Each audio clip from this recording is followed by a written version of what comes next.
Hello students, welcome to maths calculator. Start करते हैं question number 3 from exercise 11.2।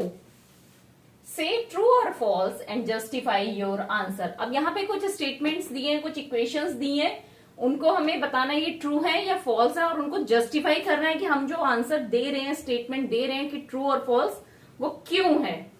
तो सबसे फर्स्ट है 10 multiply 10 raise to the power 11 equal to 100 raise to the power 11। अब देखिए ये इक्वेशन में इक्वल टू का साइन है, तो हमें राइट हैंड साइड और लेफ्ट हैंड साइड की इवेल्युएशन करना होगा और देखना होगा ये दोनों पार्ट इक्वल है, राइट हैंड साइड और लेफ्ट हैंड साइड, या नहीं है। अगर इक्वल है तो दैट मीन्स वो ट्रू है ये स्टेटमेंट, और नहीं तो फॉल्स है। तो सबसे पहले हम ये लेफ्ट हैंड साइड का करते हैं। LHS क्या है यहाँ पे 10 multiply 10 raise to the power 11, तो ये हो गया 10 raise to the power 1 plus 11, क्योंकि 10 है तो इसकी पावर क्या हो गई 1 हो गई, तो ये हो गया 10 रेज टू द पावर 12। अब यहाँ पे राइट हैंड साइड का इवेल्यूशन करते हैं RHS का। ये है 100 रेज टू द पावर 11। अब 100 को हम क्या लिख सकते हैं 10 मल्टीप्लाइड बाय 10, तो 100 इक्वल टू क्या होता है 10 स्क्वायर।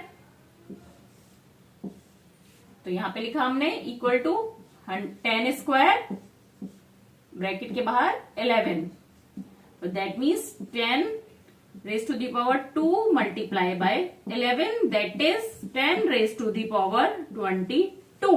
तो देखिए ये लेफ्ट हैंड साइड हमने सॉल्व कर दिया, ये राइट हैंड साइड। अब इस स्टेटमेंट में हम दोनों को लिख देते हैं, तो ये है 10 रेज टू दी पावर 12 और equal to 10 raise to the power 22। अब बताइए आप ये सेम है क्या, दोनों की बेस वैल्यू सेम है बट एक्सपोनेंशियल वैल्यू अलग अलग है, दैट मीन्स ये इक्वल नहीं है और स्टेटमेंट क्या हो जाएगा फॉल्स, क्योंकि राइट हैंड साइड और लेफ्ट हैंड साइड की वैल्यू डिफरेंट है, इसलिए ये स्टेटमेंट फॉल्स होगा। अब नेक्स्ट है 2 raise to the power 3 is greater than 5 raise to the power 2। यहां पे भी हम सॉल्व कर लेते हैं दोनों साइड का इवेल्यूएशन। लेफ्ट हैंड साइड का इवेल्यूएशन क्या है 2 raise to the power 3, that is 2 multiply 2 multiply 2। इसको सॉल्व करते क्या होगा 2 इंटू 2, 2 2 जा 4, 4 2 जा 8। अब हम राइट हैंड साइड को सॉल्व करते हैं। ये है 5 स्क्वायर, 5 स्क्वायर मतलब 5 मल्टीप्लाई 5, दैट इज 25। तो स्टेटमेंट में हमारा लिखा है 2 cube is greater than 5 square, मतलब क्या लिखा है 8 इज ग्रेटर देन 25। अब आप बताइए कौन सा बड़ा होगा 8 या 25? 25 बड़ा है, 8 is not greater than 25, that means ये स्टेटमेंट भी फॉल्स होगा क्योंकि 8 is not greater than 25। Next part पर आते हैं क्वेश्चन के। 2 raise to the power 3 multiply 3 raise to the power 2 equal to 6 raise to the power 5। अब देखिए यहाँ पे ना बेस वैल्यू सेम है ना एक्सपोनेंशियल वैल्यू सेम है, तो कोई भी लॉ नहीं लग रहा है। यहाँ पे क्या करा गया है देखिए, अगर हम ध्यान से दें तो बेस वैल्यू यहाँ 2 3 थी, तो यहाँ पे बेस वैल्यू को इनका मल्टीप्लीकेशन कर दिया और एक्सपोनेंशियल वैल्यू को ऐड कर दिया।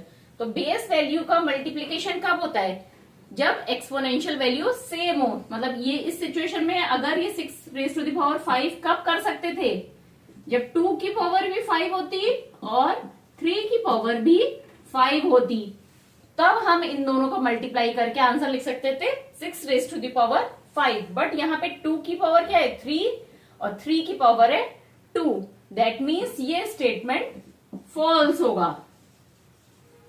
मतलब लेफ्ट हैंड साइड पे अगर ये हमारा एक्सप्रेशन वैल्यू होती तो हमारा ये स्टेटमेंट ठीक होता।